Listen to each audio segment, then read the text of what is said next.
70 light-years from Earth. In the constellation Cygnus within the Milky Way galaxy, you'll come across the most bizarre star we've yet observed. Officially designated KIC 8462852, it's also known as Tabby's star and Boyajian star, after American astronomer Tabitha S. Boyajian, who led much of the research into it. It also has another name, WTF star, for reasons that'll become obvious. Because while it might not seem to be particularly unique at first, it's actually experiencing irregular, unexplained dimming. It dims by as much as 22%. And though the star was first observed in 1890, astronomers didn't notice the changes in brightness until 2011. The star's behavior was so weird that the algorithms NASA used to sift through Kepler's data didn't pick up on it. That duty fell to a group of amateur scientists making up the Planet Hunters Project, a project where ordinary people helped analyze data from Kepler. 4 years later, the official research was finally released. Boyajian's star was experiencing consistent dimming, presumably from something passing in front of it. But what that something is has caused widespread debate. The first explanation you might think of is that maybe nothing is amiss with Boyajian's star. Maybe the problem lies with Kepler. Could a malfunction on Kepler be to blame for these anomalous readings? Well, that was NASA's first thought as well. Research showed that no matter which of Kepler's detectors was pointed at the star, the data was consistent. Meaning either Boyajian's star is dimming, or all of Kepler's detectors are faulty, but only when pointing at this one particular star. For once, the simplest explanation is the weirdest. And something more interesting is definitely going on. Since the problem certainly rests with the star, could it be that Boyajian's star is simply nearing the end of its life and getting dimmer?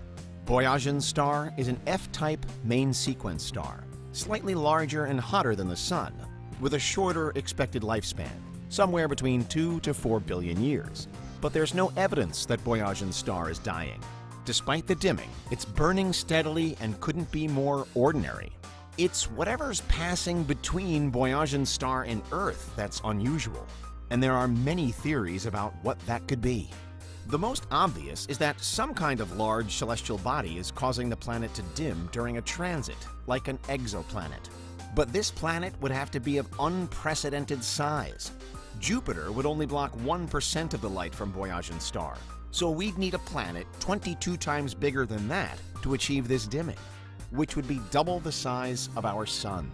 Suffice to say, Kepler would have been able to tell if the dimming was caused by a planetary transit, especially one of this size. Another theory blames the star's behavior on a large group of comets orbiting it and dimming it when they transit. But it's doubtful that such a large number of comets could exist. And if they do, we still have a mystery on our hands because that's strange in and of itself. A more promising theory blames a certain type of moon for the star's behavior. A plunet, or orphaned exomoon, is the moon of an exoplanet that has lost the planet it orbits.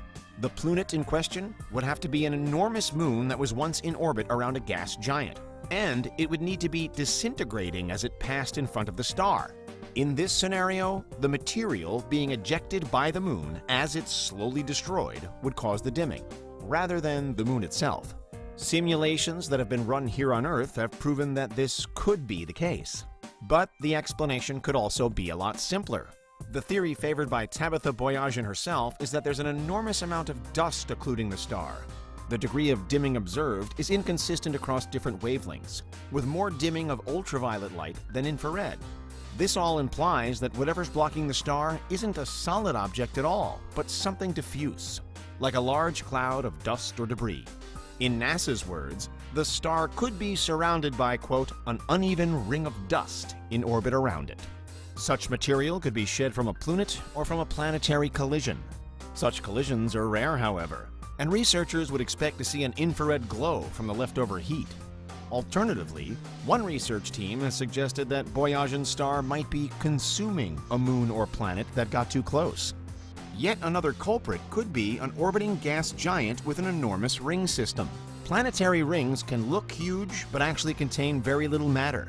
Saturn's rings, for instance, have around half the mass of the Antarctic ice shelf, despite how big they appear. We have observed space dust causing dimming before in a specific type of star, YSO dippers. A YSO is a young stellar object. a celestial body that is on its way to becoming a star but isn't quite there yet. And a dipper is a subcategory of YSO where dimming is observed. Stars form out of swirling gas and matter, and in a young star, it might not be able to absorb this material very efficiently, meaning it has a low accretion rate. A lot of material can end up orbiting the center of gravity in a large accretion disk, which can block what light the YSO is able to produce. But Boyajian's star isn't a YSO. It's a main sequence star in the middle of its lifespan. There are theories that there could be a YSO or additional star in the same system developing an accretion disk, but these generally involve different dimming patterns. In early 2021, a team of astronomers led by Logan Pierce at the University of Arizona announced that Boyajian's star isn't alone. It actually has a companion red dwarf star, designated KIC 8462852b, making it a binary stellar system. The researchers posited that this could be, quote, a potential source of instability in the long-term evolution of the system and could excite chaotic orbits of objects in the system. However, it was unlikely to have a direct influence on the brightness of Boyajian's star, as they're separated by a wide margin of 880 astronomical units. We've considered natural explanations, but what about unnatural ones? Another object capable of dimming a star would be an alien megastructure like a Dyson sphere, or more plausibly, a Dyson swarm. A Dyson sphere is an enormous spherical megastructure that encompasses an entire star in order to siphon off all the energy the star produces from nuclear fusion. A Dyson swarm has the same purpose but is made of many small objects, potentially as small as satellites or as large as orbital space colonies, which could make it easier to build. But could either of these things be responsible for the specific pattern of dimming shown by Boyajian's star? While it's exciting to think that we may have stumbled across a stellar engine made by aliens, and only 1,470 light-years away at that, what we know about the star just doesn't line up with this theory. Again, the way the star is being dimmed suggests that something large and diffuse is getting in the way, like dust, rather than one opaque object, like an alien megastructure bigger than a star.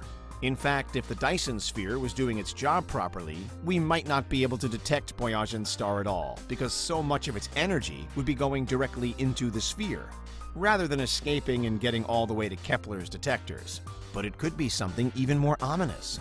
Forget a swarm of comets. There could be an entire alien space fleet lying low, waiting for an opportunity to invade Earth. Whatever's going on with Boyajian's star must have a concrete cause, but how long it will take us to come up with something that explains everything is anyone's guess. And that's why Boyajian's star is currently the most interesting star